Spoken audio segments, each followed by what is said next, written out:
Hey folks, welcome to another episode about CalTopo. We're going to do one more quick session on using Dem shading.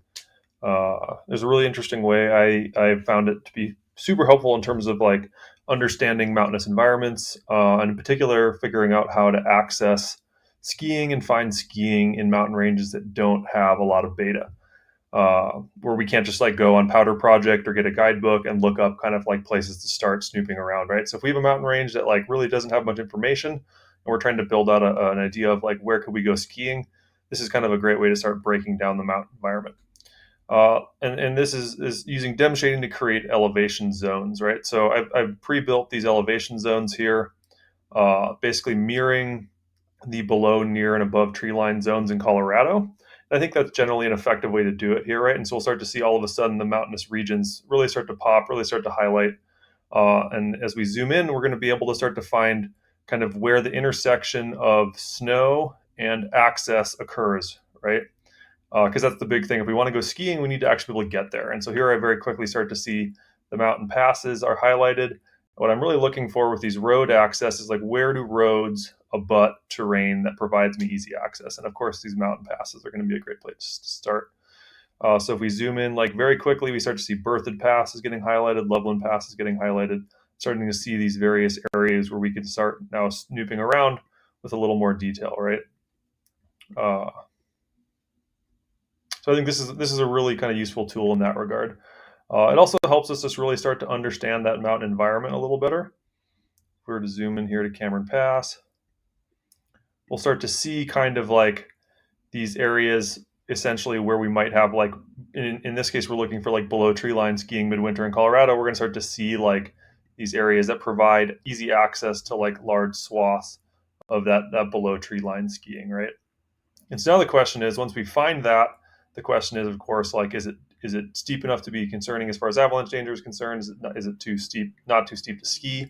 And so we can even start using this dem shading feature to start highlighting some of that terrain as well, right? Because generally, what we're looking to ski is north-facing terrain, kind of in the 15 to 30 degree range, down in the trees where the powder is soft, right? And so even now, as we start to identify these regions, right, we see this like large piece of terrain here. Below tree line, north facing.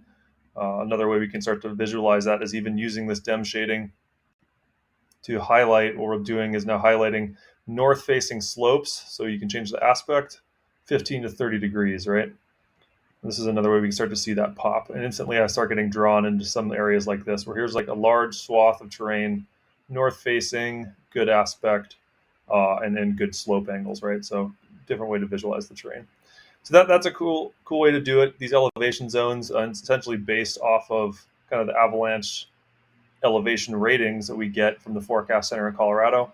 And these can be customized depending on wherever you go, right? But it's really going to start to kind of show us these mountain environments a lot quicker and easier to understand. Another kind of context I might use this in, we're going to go back to Alaska, is kind of maybe like looking for where we might put a camp in relation to good skiing as opposed to where the road access would be. If we're going to get flown into a glacier, where would we want to actually camp, right? And so in this case, I have some elevation zones here. These are just custom built elevation zones.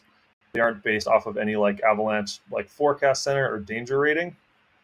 I believe I was using like 4 to 5,000, 5 to 6.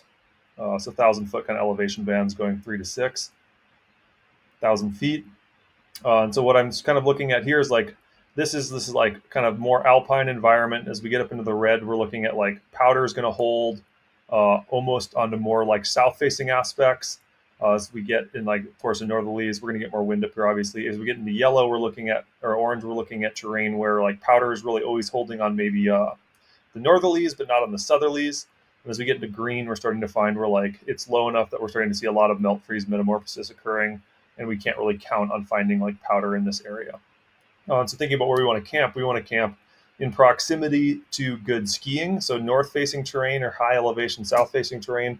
But also we don't want to go up that high where we're camped in like a really cold alpine environment that's a little less hospitable, right? And so we're looking at kind of options to camp on the lower side that puts us in immediate proximity to terrain that can produce a lot of good skiing. This is kind of a great way to kind of help that stuff pop. And I might even be using my like sub 15 kind of calculator as well here. looking for like, well, this could actually all provide like really nice storm skiing, maybe in addition to proximity to some more like epic couloir descents potentially as well. So that shading feature really nice in terms of just breaking down the mountain terrain, making it easier for our brain to process.